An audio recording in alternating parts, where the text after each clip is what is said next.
nessa pesquisa, né, quando ela me convocou a falar sobre autobiografia e blog, né, no meu percurso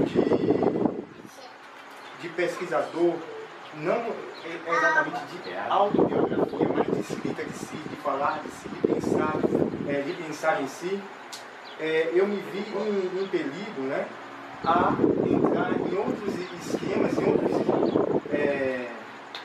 em outras traduções que não ficassem presas propriamente à escrita alfabética. E aí quando eu encontro um texto muito interessante que vai falar sobre a autobiografia no blog, e vai dizer assim, olha, desde os primórdios, né, essa metáfora dos primórdios eu acho extraordinária. Desde os primórdios, o homem, né, o humano, sempre teve necessidade de falar de si.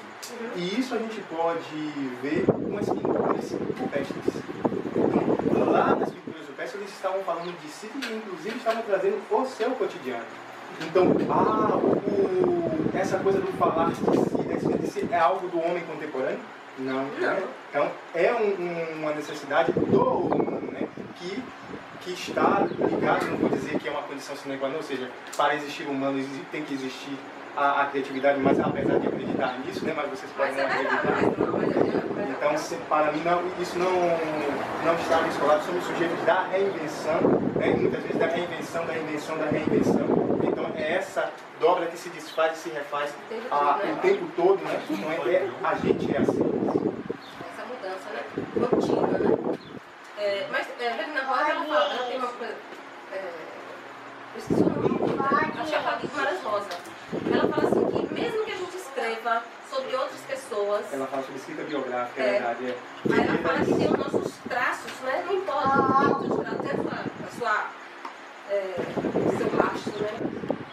Quando o sujeito ele vai se escrever, e nessa apresentação, ao se escrever, ele escreve um outro. E aí passa por um caráter ficcional. Por isso que a autobiografia ela se aproxima tanto do caráter de autoficção. E trabalhar a ideia de ficção é trabalhar uma ideia também de realidade. Porque a Maria Rita, que é uma psicanalista muito interessante, ela escreve um texto chamado Minha Vida Daria um Romance. E é nesse texto exatamente que ela vai trabalhar a linha tênue entre ficção e realidade. Como quase não existe essa fragmentação, aquilo que é ficcional, aquilo que é realidade. E isso não seria diferente no ato de falar de si, de escrever de si.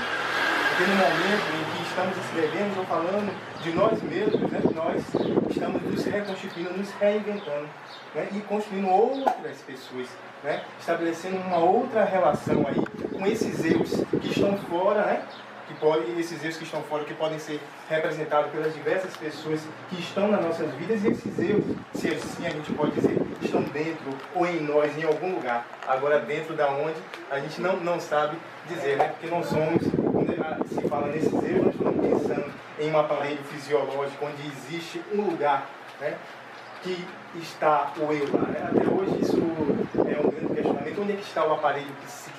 Essa escrita não é só para o outro, mas é também para o texto de Ensine Azevedo, um texto, inclusive, que tem uma série de observações que, ao meu ver, eu não levo tão a sério. Mas ela traz uma coisa muito interessante, que eu me lembrei com o seu insight. Ela fala que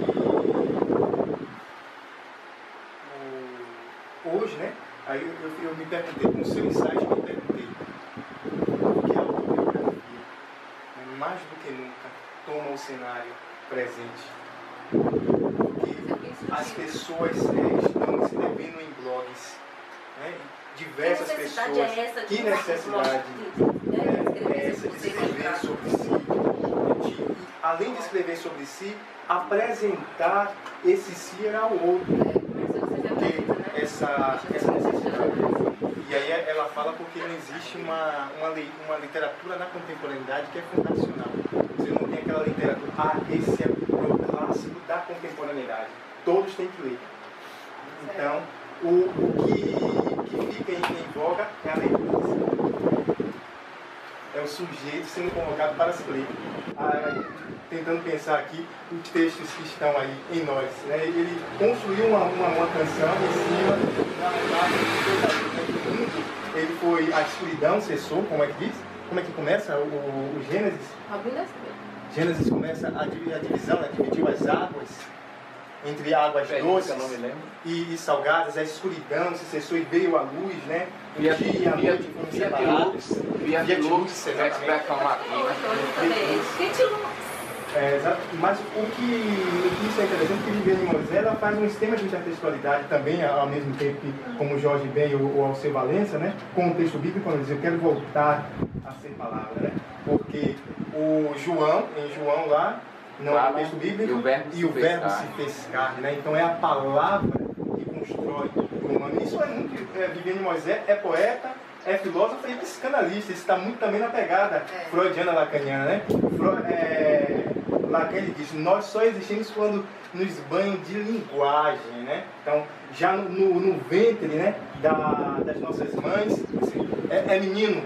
Então, a linguagem já vai ali se instaurando. Todo de azul. É o nome, aí se dá o nome. Né? Então aí vem a linguagem como instaurada, a palavra, né? Para a gente ser mais sintético, é a palavra, construtor do que somos, né? Sou carne, você diz assim, quando me chamam Inaê, eu me dou conta de quem eu sou, né? Isso é muito interessante. Porque você entra em um esquema de autobiografia, de autoficcionalização ao mesmo tempo, porque você se pensa, Inaê, o que é que você construiu sobre Inaê? Quem é Inaê para você? O que é Inaê? Aí você poetiza, não é que nasceu água, né? É possível que eu quiser. Então, isso que eu tava falando. Eu acabei de interromper, mas existe uma maravilhoso, tá? Tem um texto que é Escrita de Si, Performance, de Diana Krieger. Esse texto, Escrita de Si, Performance, de Diana Krieger, ela nos traz o pensamento cartesiano como o pensamento orientador e formulador do cientificismo ocidental. E que para que isso acontecesse, o discurso ele também teria que ser um discurso formal, em que o sujeito jamais poderia se apresentar enquanto sujeito. É sempre um discurso formulado em terceira pessoa. E você traz uma definição do enunciado que eu achei bem interessante. Que a terceira pessoa, no enunciado, ela não existe. Né? No enunciado é o eu e tu. A terceira pessoa é um artifício ou uma ferramenta para criar um efeito de objetividade na linguagem. Ela não existe. E esse efeito de objetividade na linguagem foi constituído pelo pensamento cartesiano de Nietzsche. Aí Nietzsche, nesse processo, nessa tentativa de desconstrução do pensamento cartesiano, ele insiste em trazer, para pensar a ciência, é preciso falar desse sujeito que está pensando assim, desse eu. E isso aí, quando você vai trazer a carta de Mário de Andrade enquanto um pensador de pensamentos, né, de um pensamento de uma época, de uma cultura, ele consegue definir, né, revelar a sua reflexão através de uma relação mais íntima com a escrita, onde o eu seja anunciado e enunciado de maneira explícita. Isso é muito interessante, comprovando cada vez mais que é interessante romper e romper não é destruir, né? Romper com um pensamento cartesiano que funila, né, as formas de pensar e de construir. Engessa, né? Engessa as formas de pensamento. Isso está querendo dizer que, como se só valesse o que Mário escreveu cientificamente, de forma acadêmica, ou então dando um conceito disso ou daquilo, como só isso valesse, né? Viviane Moisés fala que Nietzsche... E a gente também deve um respeito a Freud, porque Freud insistiu em trazer para a sua obra completa, que até então não era considerado como texto científico, e Freud trabalhou para que a obra dele se tornasse um texto científico propriamente dito. Mas ele trouxe cartas. Há cartas também dentro da produção freudiana, que é um diálogo que ele estabelece com Albert Einstein, por exemplo, em que ele pergunta, que Albert Einstein pergunta a Freud, já que ele tenta descortinar o que é o ser humano, por que os seres humanos fazem guerras, né? Então, nesse sentido, é uma discussão belíssima que a gente não encontra em um outro cenário, a não ser no cenário da casa, um cenário de quase natureza autobiográfica. Mas eu nem sabia que o Freud conhecia Einstein. Você tá fofoca. Isso é fofoca. Isso é fofoca. Não, e acho que ele faz toda uma condescendência, assim, toda uma admiração a Freud, né? Na própria carta, e Freud não fica, também faz toda a reverência. Aí trabalhar com a tipologia textual, né? E aí a gente tem os vários tipos de textos, que é texto narrativo, texto descritivo, texto dissertativo, texto injuntivo, texto expositivo, né? A priori, a escola, né, dentro de todo o seus processos de formatação, nos diz que aqui é um texto dissertativo, aqui é um texto narrativo, aqui é um texto descritivo, aqui é um texto injuntivo, aqui é um texto expositivo. Mas o que a gente vê na prática é que um texto narrativo, ele não é apenas narrativo, ele é predominantemente narrativo.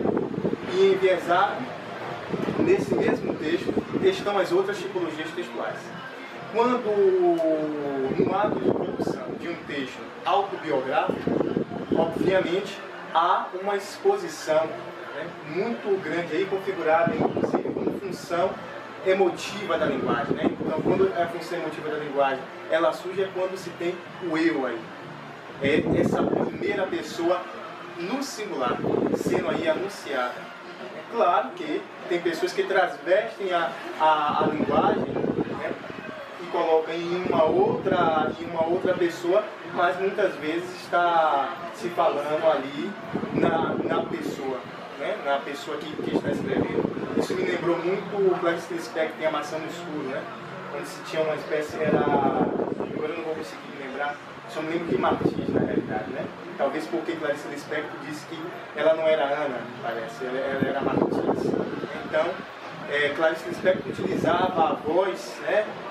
Utilizava a persona Martins para falar dela. Isso também não deixa de ser uma espécie de recurso autobiográfico, mas é dentro de uma outra esfera, né? de uma esfera ficcional, bem ficcional. Já a autobiografia, além de ter o caráter ficcional, claro, obviamente, né? Porque toda a produção, seja ela de que maneira ela for, ela vai ter também o caráter ficcional, porque somos sujeitos da criação. E aí a gente retoma perfeitamente o poema de Moisés, Quero Voltar a Ser Palavra. Então, nessa volta ao sermos palavras, estamos sempre criando, como enuncia as escrituras, né? Dentro do mito das escrituras bíblicas, que a palavra é a anunciadora do mundo. Nesse sentido, quando se vai escrever um blog, a primeira pessoa no singular se anuncia. Né? O enunciado que se tem o eu e o tu, e não o ele, como é muito praticado dentro dos esquemas das formalidades de um texto científico, é colocado de lado. E ali se relaciona realmente o eu e o tu. Isso me lembra muito o Roland Barthes, que tem o prazer do texto. Ele fala sobre que o prazer do texto ele só se realiza quando se estabelece a relação do eu com o tu, e não com, eles chamam o né, que eu poderia dizer o outro. Né? Eu posso dizer mais. Eu, particularmente, acho que o blog é muito... Como é um trabalho autobiográfico, ele passa por um caráter muito individual. Cada um vai dar o formato que quer, né? Pode trazer, como foi dito anteriormente, né? Tem pessoas que no blog preferem mais a presença das palavras, de textos, né? Textos escritos, por exemplo. Há outras pessoas que colocam, né? Misturam tanto imagens quanto os textos escritos, e isso não deixa de ser um ato autobiográfico, né?